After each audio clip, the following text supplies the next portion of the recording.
e no Ministério da Saúde. Se estivesse vivo, Eduardo Mondlane faria hoje 102 anos de vida.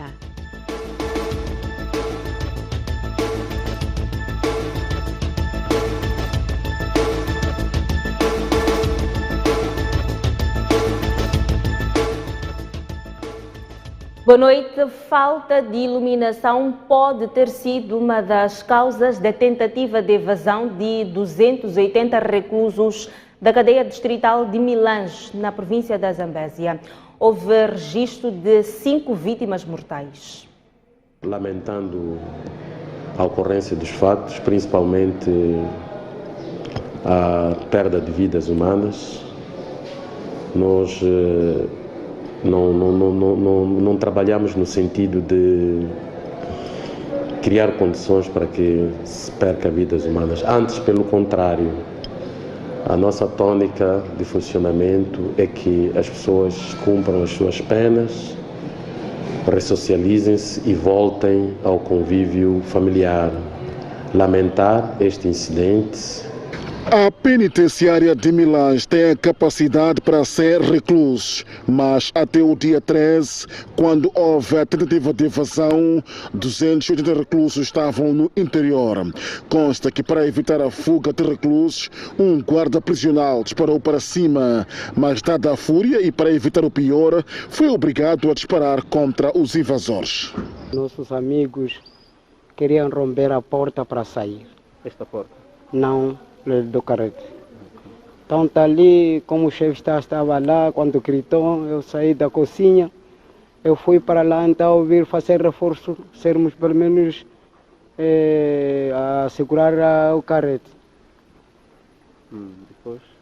Depois daí havia as pessoas vinham em massa. Nós temos equipes técnicas que estão a inquirir as circunstâncias que vão apurar as causas dessa evasão ou dessa tentativa de evasão que originou mortes.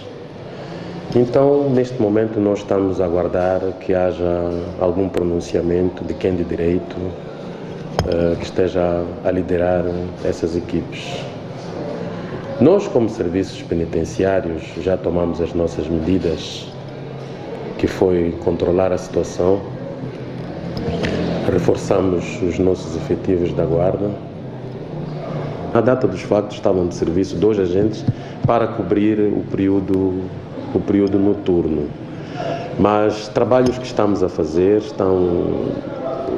indicam-nos que na ocorrência dos factos um dos agentes não estava presente e estamos a trabalhar para apurar a veracidade dos factos. O diretor dos Serviços Penitenciários da Zambésia fala de reforço de efetivo da guarda, reposição de iluminação que sofreu a quando do último evento ciclónico. Reposemos a iluminação que estava sendo feita de energia alternativa, isto é, de painéis de raios solares, porque desde novembro do ano passado, após a ocorrência do vendaval que derrubou 7 postes de transporte de energia e, consequentemente, o PT, a penitenciária ficou sem iluminação. E de lá para cá, ou até a data dos factos, nós estávamos a funcionar com energia alternativa. Então, nós já repusemos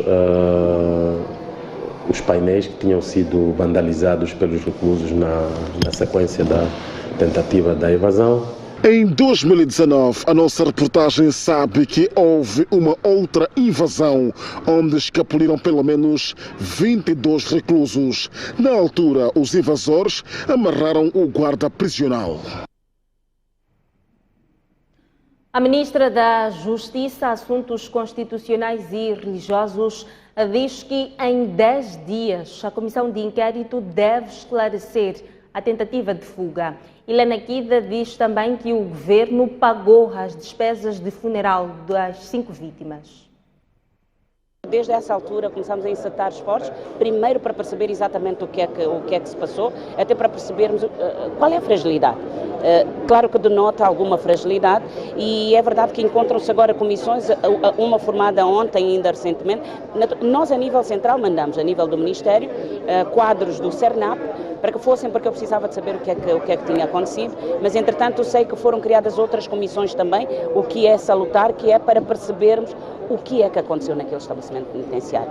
Havendo responsabilidades para se responsabilizar naturalmente e havendo fragilidades para nós conseguirmos corrigir estas fragilidades de modo a que não se repita ao longo do país. É verdade que foi impedida esta invasão, mas infelizmente resultaram mortes. Então é preciso nós percebermos que é para com propriedade dizer qual é a responsabilidade, até pode ser que havendo responsabilidade seja para além do agente.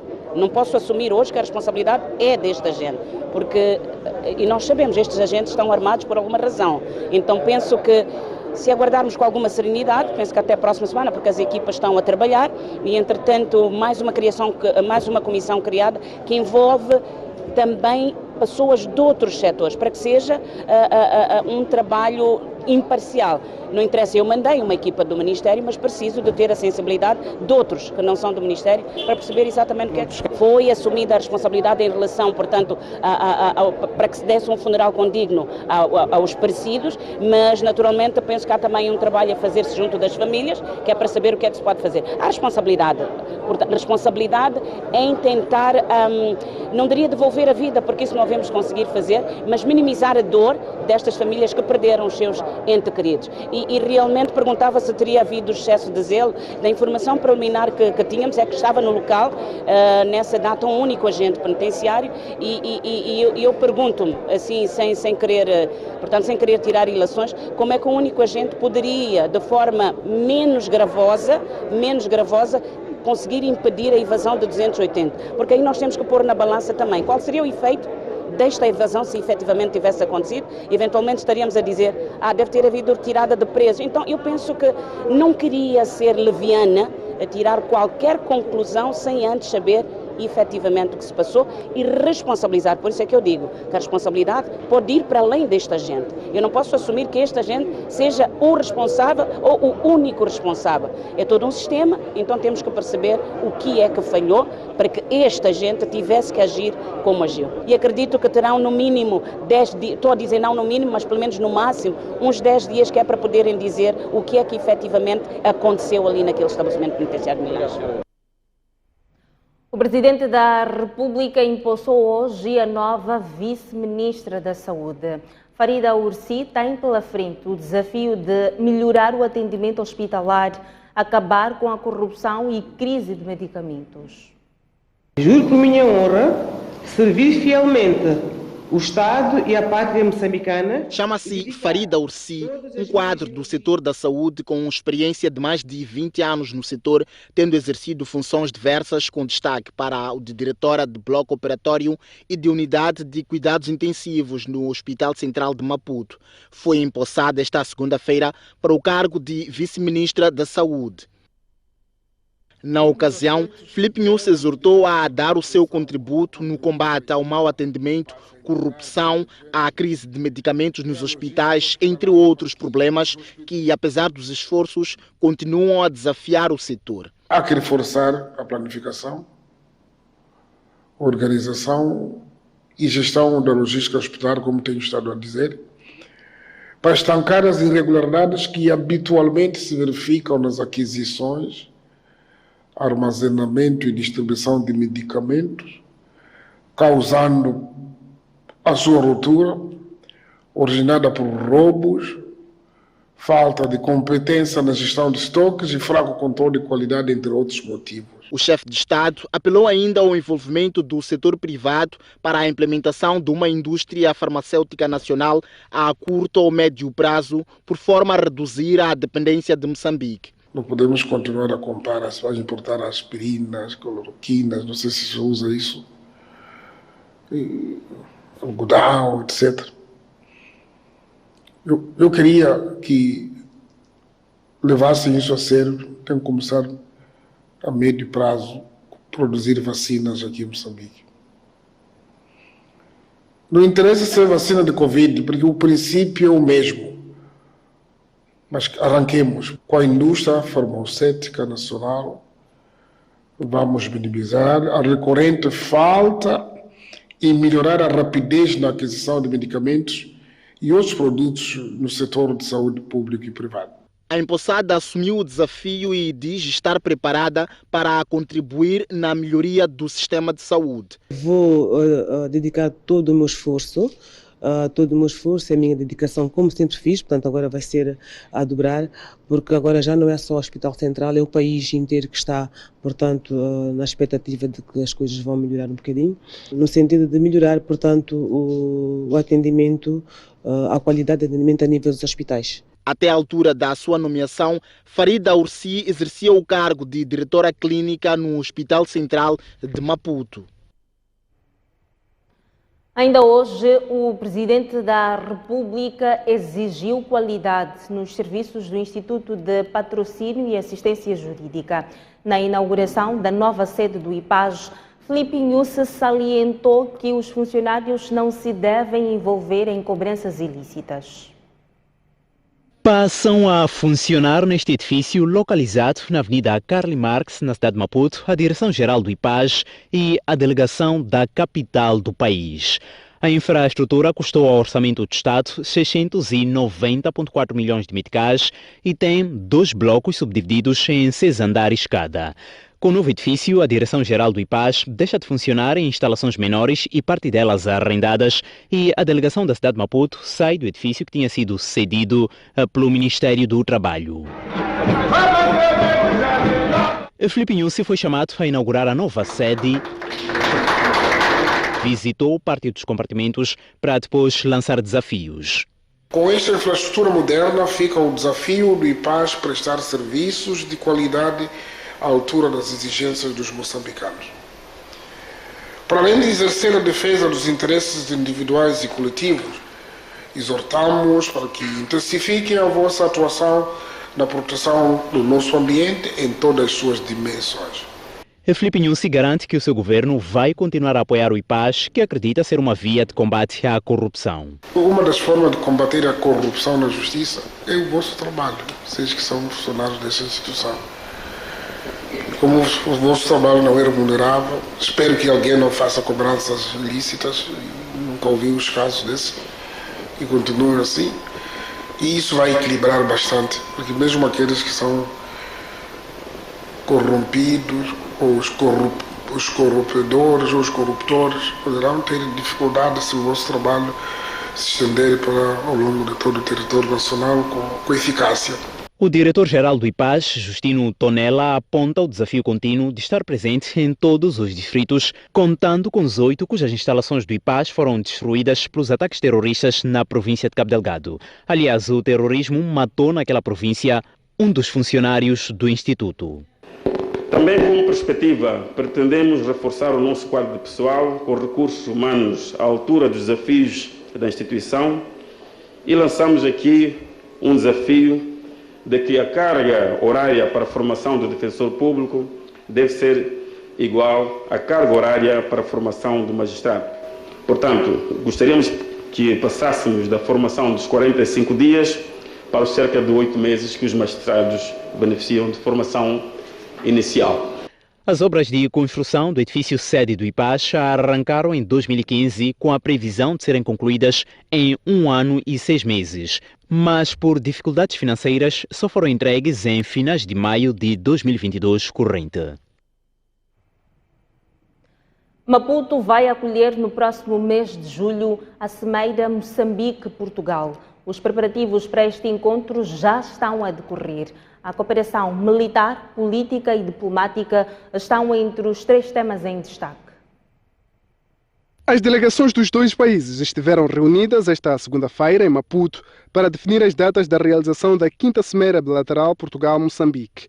O evento, a ter lugar na capital moçambicana, será orientado pelos chefes de governos dos 2 países, Filipe Nhusse e António Costa. No encontro serão igualmente discutidos assuntos económicos. Esta cimeira também terá como perspectiva avaliar e sublinhar a importância que é a cooperação ao nível militar entre Portugal e Moçambique, e sobretudo para expressar aquilo que já é bem conhecido de todos, que é uma total e inequívoca solidariedade da parte de Portugal com Moçambique face ao drama da ameaça terrorista em Cabo Delgado. E em relação ao combate ao terrorismo em Cabo Delgado, os dois países assinaram em 2021 um acordo na área da defesa em implementação até 2026 e já há resultados, segundo o secretário de Estado dos Negócios Estrangeiros e Cooperação de Portugal. E o que tem sido alcançado, fruto da atuação das autoridades moçambicanas e da forma como conseguiram também trazer para apoiar a comunidade internacional, seja com a força da SAMIN, com as forças do Ruanda ou com a missão de treino e capacitação por parte da União Europeia. Em novembro do ano passado, Moçambique e Portugal começaram um programa estratégico de cooperação abrangendo várias áreas, com destaque para a educação, saúde, justiça, segurança e defesa, entre outras. O secretário de Estado dos Negócios Estrangeiros e Cooperação de Portugal, Francisco André, está em Maputo desde o último sábado e a sua visita termina esta terça-feira.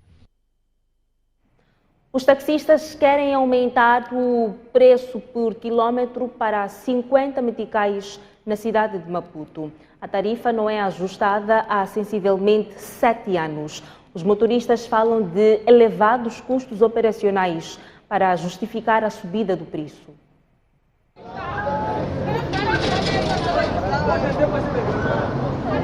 Somos órfãos.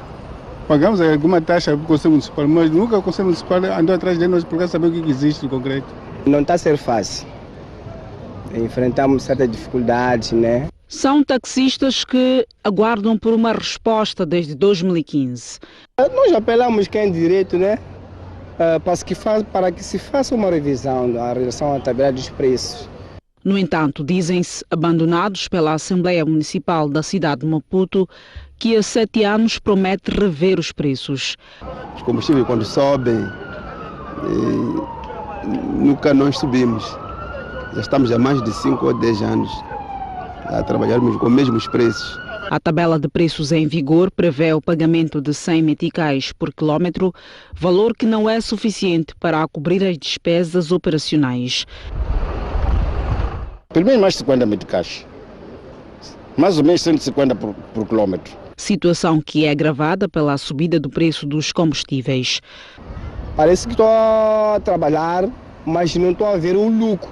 Segundo explica o presidente da Associação dos Taxistas da cidade de Maputo, tal fato tem contribuído para o aumento da concorrência desleal. É difícil, porque além destes táxis por aplicativo, também temos outros táxis ilegais que proferem toda a cidade. Que também o próprio Conselho Municipal sabe qual é a localização desses táxis e simplesmente nada faz para os travar. Cada um vai aplicar os seus preços em prejuízo de nós, os táxis licenciados por próprio Conselho Municipal. A Associação dos Taxistas da cidade de Maputo é composta por mais de 270 membros. A Montepuez Ruby Mining atingiu um recorde histórico na venda de rubis. A empresa moçambicana arrecadou cerca de 96 milhões de dólares no leilão realizado na Tailândia. A empresa moçambicana apresentou na venda de rubis de qualidade mista cerca de 667 quilates extraídos da sua área de concessão e conseguiu adquirir aproximadamente 96 milhões de dólares de 30 de maio a 17 de junho do presente ano.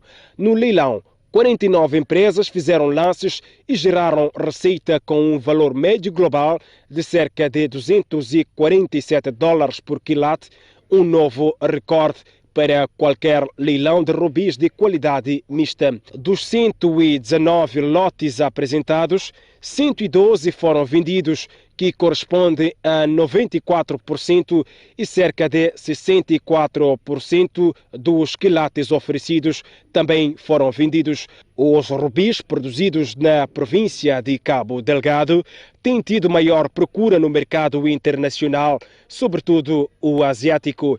E como prova da aceitação dos rubis moçambicanos estão os resultados obtidos no leilão realizado em Bangkok, na Tailândia.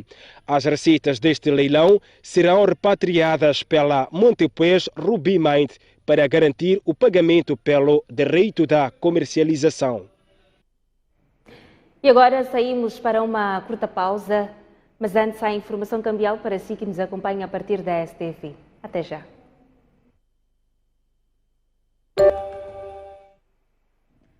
De volta às notícias. Algumas barracas nas proximidades das escolas continuam a vender bebidas alcoólicas. Uma violação clara da lei que, há 9 anos, proíbe a comercialização de álcool perto das instituições de ensino. Andar por este corredor da escola secundária da Pulana, na cidade de Maputo, chegou a ser perigoso para os alunos e professores. A situação foi preocupante, de tal sorte que o sítio temido ganhou o nome de Corredor da Morte, pois nele alguns alunos se reuniam para consumir álcool e outras drogas. Era bem normal tu passares daqui do corredor. Aldo Nhampos, de 16 anos de idade, não gosta de lembrar que fez parte dos alunos que se juntavam na escola para consumir bebidas alcoólicas. Um líquido que eles colocavam num pano, ela disse, venha lá provar, é bom. Aí, tipo, dá para fazer educação física. Ela disse, vais fazer educação física com mais vontade? Eu disse, não, obrigado. O meu brother disse, vamos, tipo, que já não está aqui. Ele disse, vamos, eu disse, não, obrigado. No corredor temido pelos utentes da escola, um pequeno grupo promovia desmandos e punha a instituição inteira em pânico. E quando eu passava daqui, sempre encontrava alunos aqui em grupinhos, a fumarem, outras mulheres também estavam a beber. Haviam lutas, cada sexta-feira aqui na escola sempre havia lutas. Acabam escrevendo coisas lá, em algum momento escondem-se para fazer algo que não é de acordo com as nossas atividades. Para minimizar esse problema, colocamos lá uma sala de aulas. É no mesmo local onde funciona a biblioteca, onde temos o gabinete do polícia interno. Hoje, a situação está controlada, mas o consumo de álcool e outras drogas ainda é preocupante. Só no primeiro trimestre deste ano, a Polícia Comunitária registrou 18 ocorrências de alunos envolvidos no consumo de drogas. Em conexão com o caso, pelo menos 8 alunos foram expulsos da escola secundária da Pulana e Josina Machel. O historial de qualquer um que bebe, quando nós questionamos, ficamos a saber que não aprendeu na baraca, aprendeu em casa. As festas são feitas em casa, que nós os pais não controlamos. Volto a retirar que é mais tarefa nossa, pais, de criar condições para eles não aprender a beber. Depois é que vamos para o local onde se vem. Segundo esta psicóloga, a aproximação entre as escolas e os lugares de venda de álcool pode ser um dos fatores que influencia os alunos. É um problema social, é um problema de saúde pública, porque o álcool não vai só causar doenças mentais, mas também vai causar doenças orgânicas. Muitas vezes percebemos que há jovens que já são hipertensos e pode estar por detrás de um consumo abusivo do álcool. Então, há doenças orgânicas, taquicardias, problema de coração, muitas vezes que são causadas por causa deste uso excessivo do álcool. Em setembro de 2013, o governo aprovou um regulamento que visa controlar a produção, comercialização e o consumo de bebidas alcoólicas. De acordo com o documento, é proibida a venda e consumo de bebidas alcoólicas nas escolas e nas imediações dos estabelecimentos de ensino. O documento esclarece que se entende por imediações de escolas o seguinte: à distância de 500 metros ao redor das escolas. Apesar do que está previsto na lei, as escolas secundárias Estrela Vermelha e Josina Machel encontram-se a 100 metros de locais de venda de bebidas alcoólicas. Que é muito complicado nós aferirmos quem está ou quem não está a cumprir com esta lei. É muito complicado sancionarmos não tendo esta informação. A lei foi muito bem elaborada, ela traz lá aspectos muito cruciais para aquilo que é importante para se velar por ela, mas não tem quem a faça cumprir. Não temos como ter uma lei operacional com este tipo de dificuldades. Antes da criação da lei, nós temos que ter a capacidade de aferir se nós temos como dar continuidade para o cumprimento daquela lei, porque senão é apenas um papel. Quer na Escola Secundária Estrela Vermelha, quer na Escola Secundária Josina Machel, alunos e professores frequentam um mercado nas proximidades sob a alegação de comprar lanche, mas o que lá se consome e faz é muito mais do que isso. Há anos, as autoridades tentaram, sem sucesso, encerrar as barracas do Mercado-Museu, assim como desmantelar o Mercado Estrela Vermelha. Hoje, envolvidos cerca de 10 anos da vigência do regulamento que proíbe a venda e consumo de bebidas alcoólicas perto das instituições de ensino, pouca coisa ou nada mudou. Como forma de minimizar o problema, a polícia foi chamada a intervir, reforçando o controle dos alunos no recinto escolar. Nas escolas problemáticas, alocamos lá um polícia, um chefe de setor. Em caso de encontrarmos alunos que consomem drogas e outro tipo de estupefaciente, levamos a eles até a direção da escola e por lá procedimos com os procedimentos com outras instituições. Das escolas consideradas problemáticas na cidade de Maputo, destaque vai para a Josina Machel, Estrela Vermelha, Pulana, Francisco Manhanga e Kiss Mavota. A União Europeia decide esta semana se concede à Ucrânia o estatuto de candidato à adesão ao bloco. O governo ucraniano mostra receios de um ataque russo a anteceder a discussão do assunto. A Ucrânia recebeu recentemente a recomendação da Comissão Europeia para que obtenha o estatuto de candidato à adesão à União Europeia. O mesmo aconteceu com a vizinha Moldávia, marcando um dia histórico para os povos dos dois países, bem como o da Geórgia. Mas a semana verdadeiramente histórica para esses países, sobretudo para a Ucrânia, começa esta segunda-feira, em que o país, dirigido por Volodymyr Zelensky, terá a resposta da União Europeia sobre o estatuto de candidato.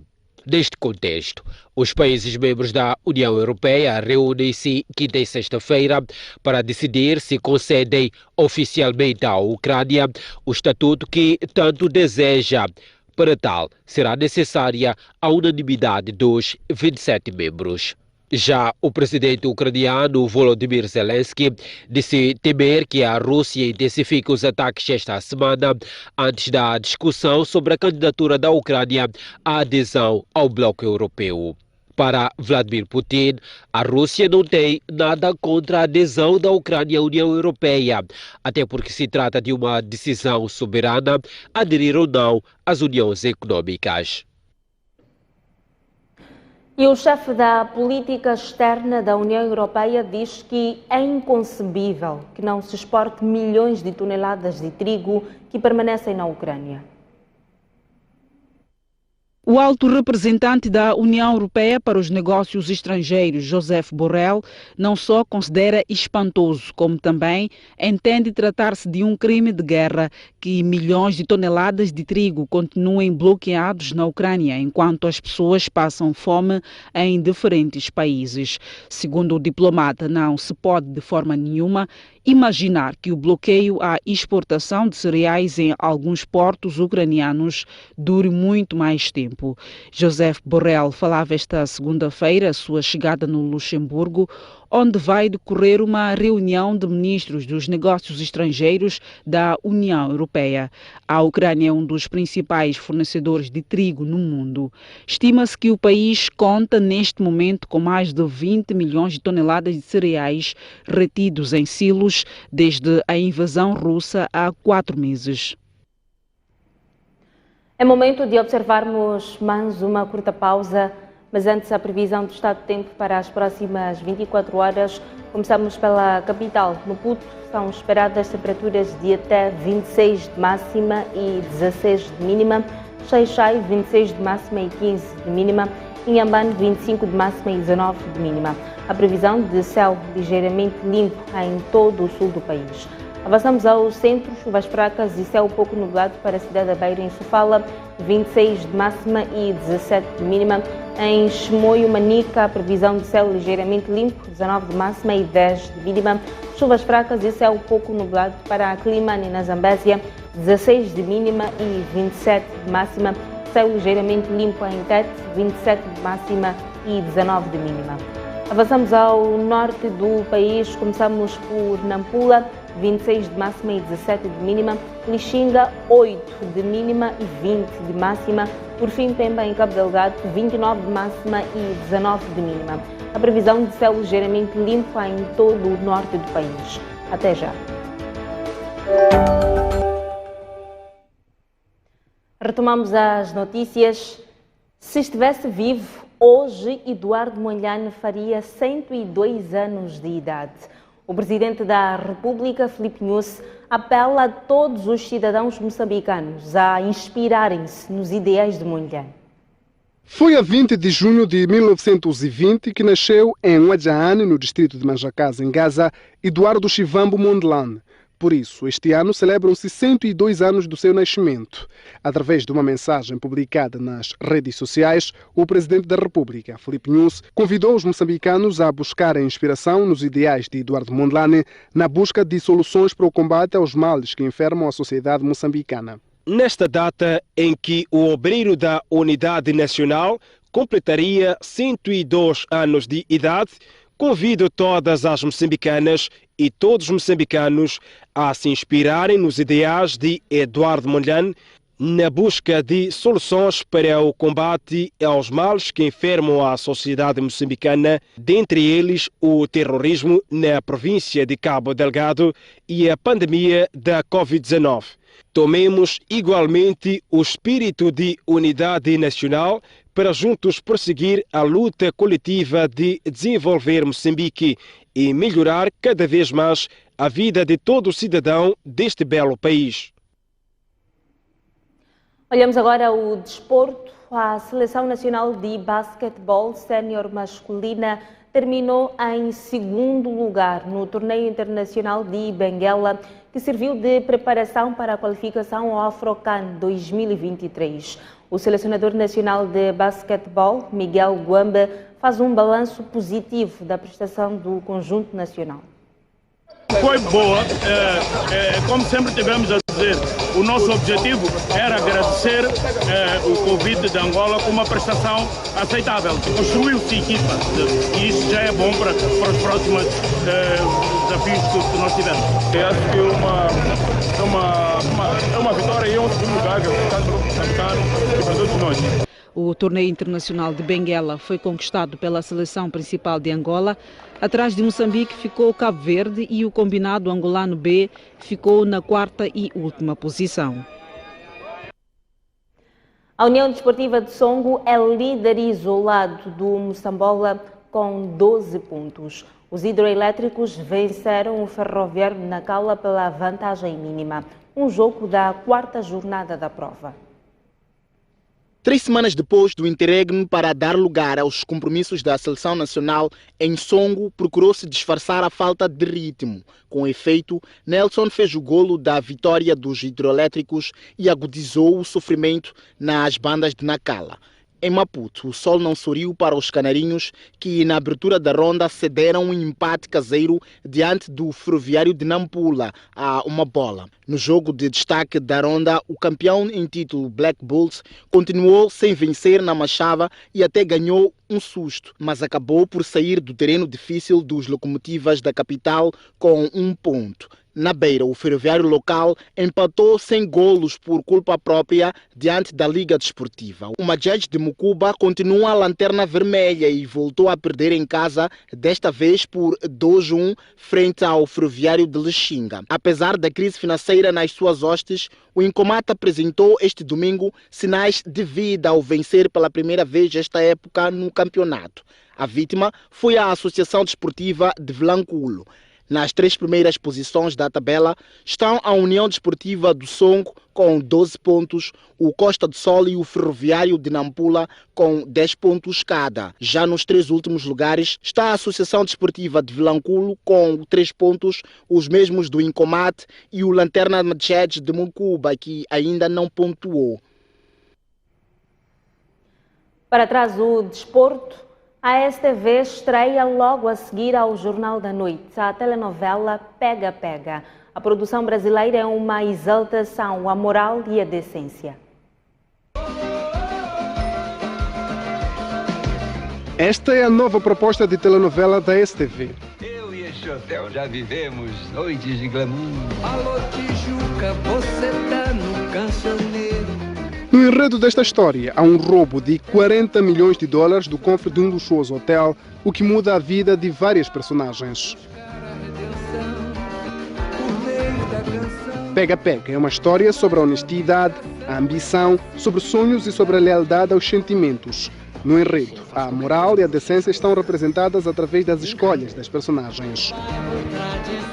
Entre o crime que condiciona o destino e a sobrevivência, encontram-se personagens interpretadas por atores bem conhecidos pelos telespectadores moçambicanos. Entre eles, Marcelo Solado, Milton Gonçalves, Ângela Vieira, Vanessa Giacomo e Mateus Solano, que interpreta o papel de Eric Ribeiro. Durante o Pega Pega, Eric Ribeiro vai aprendendo a ser um ser mais humano, a ser menos um homem de negócios e mais um homem que deixa o coração falar. A novela é extremamente ágil, engraçada, é um policial, tem romance e é extremamente bem escrita. Os personagens têm humor, as tramas são bem humoradas, mas a gente fala de uma questão que vale a pena roubar, vale a pena você ir para esse lado, mesmo por uma causa que você acha nobre, vale a pena você fazer uma coisa que não é certa? Será que vale? É uma comédia romântica policial, já é bem complicado, comédia romântica policial, e que se passa em 2 mundos, né? Se passa em Copacabana, na parte rica da novela, e nas vilas da Tijuca, que é onde se concentra praticamente a maior parte do elenco e é onde moram os funcionários do hotel. A telenovela Pega Pega está em estreia esta segunda-feira, depois do Jornal da Noite. Pega Pega, a nova telenovela da STV, por estrear hoje, depois do espaço Global Portas. Agora vamos ao encontro de António Tiwa para os destaques do Noite Informativa de hoje. Tiwa, boa noite. Muito boa noite, Isaura, boa noite a todos os telespectadores. Afinal, iniciou ou não a produção de gás natural liquefeito na plataforma flutuante do consórcio liderado pela Eni nas águas de Cabo Delgado, nesta província moçambicana. O comunicado conjunto divulgado este fim de semana pelo Ministério dos Recursos Minerais e Energia e pela Eni veio trazer interpretações diversas sobre o real estágio atual do processo rumo à exploração. É por isso que, a abrir a Noite Informativa de hoje, nós recebemos a administradora do Pelouro de Desenvolvimento e Projetos no Instituto Nacional de Petróleos para abordarmos todas as questões importantes sobre o real estágio do processo de produção ao detalhe. E este é um projeto importante para Moçambique, visto que espera-se ainda este ano, no segundo semestre, o primeiro carregamento de gás natural liquefeito a ser exportado, ou seja, o primeiro gás natural moçambicano a sair para ser vendido no mercado internacional. O Estado moçambicano espera arrecadar este ano mais de 30 milhões de dólares norte-americanos em termos de receitas. Mas esta boa nova sobre a aproximação do início da exploração de gás natural veio reacender um debate sobre 2 instrumentos importantes em termos de preparação institucional de Moçambique para gerir o dinheiro do gás natural. É por isso que nós perguntamos hoje para quando a aprovação da Lei de Conteúdo Local e da proposta do Fundo Soberano. São 2 instrumentos importantes. O primeiro, a Lei de Conteúdo Local, importante para os ganhos que o empresariado moçambicano espera ter da exploração desses recursos, mas também a transferência de conhecimento para os profissionais moçambicanos. O segundo instrumento, o Fundo Soberano, é importante para o país saber como gerir o dinheiro do gás natural. A proposta foi feita pelo Banco de Moçambique e encaminhada ao governo através do Ministério da Economia e Finanças. A exploração ou os ganhos vão acontecer em cerca de 3 ou 6 meses, mas até agora ainda não sabemos como efetivamente vamos gerir o dinheiro do gás natural. Este é um assunto que vou abordar com 3 convidados aqui no Noite Informativa. Florival Mucave, presidente da Câmara de Petróleo e Gás de Moçambique. Vou abordar este assunto também com Felisberto Botão, membro da Associação das Pequenas e Médias Empresas, e ainda com Rui Mate, pesquisador do Centro de Integridade Pública. No Noite Informativa vamos também olhar para fora de portas para fazer um ponto de situação sobre a guerra entre a Rússia e a Ucrânia. Um conflito que, de acordo com as novas projeções, pode durar anos. Um conflito que está a ter grande impacto sobre a África e sobre Moçambique no encarecimento de produtos como cereais e combustíveis. Vamos fazer as projeções sobre o conflito Rússia e Ucrânia e até quando e como a África pode responder ou preparar-se melhor para lidar com este problema, com 2 professores de estudos africanos com quem vamos falar a partir de Portugal. Caro telespectador, são estes os temas para a Noite Informativa de hoje. Eu aguardo por si daqui a pouco no canal de notícias. O convite está feito, acompanhe daqui a pouco Noite Informativa no canal de notícias. É tudo quanto à informação no Jornal da Noite. Obrigada pela atenção dispensada. Voltamos amanhã, à mesma hora. Boa noite, bom início de semana.